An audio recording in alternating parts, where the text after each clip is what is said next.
بسم اللہ الرحمن الرحیم۔ شروع اللہ کے نام سے جو بہت مہربان نہایت رحم والا ہے۔ رسول اللہ صلی اللہ علیہ وآلہ وسلم نے فرمایا 7 قسم کے لوگ وہ ہیں کہ جن کو اللہ رب العزت قیامت کے دن عرش کے سائے میں رکھیں گے،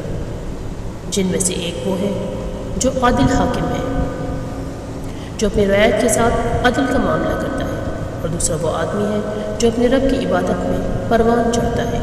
اور تیسرا وہ شخص جس کا دل ہر وقت مسجد میں نہیں لگا رہتا ہے، اور چوتھے نمبر پر 2 ایسے شخص ہیں جو اللہ کے لیے آپس میں محبت رکھیں اور اسی بنیاد پر ملاقات کریں اور اللہ ہی کی بنیاد پر جدا ہوں،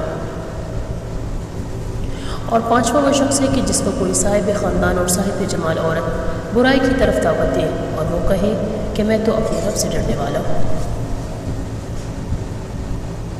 اور 6واں وہ شخص کہ جس نے اپنے دائیں ہاتھ سے صدقہ کیا اور اس کے بائیں ہاتھ کو بھی خبر نہ ہوئی، اور 7واں وہ شخص ہے کہ جس نے تنہائی میں اللہ کو یاد کیا اور خوف الہی سے اس کے آنسو نکل پڑے۔ اختتام۔ اللہ تعالیٰ سے دعا ہے کہ اللہ تعالیٰ ہم سب کو نیک عمل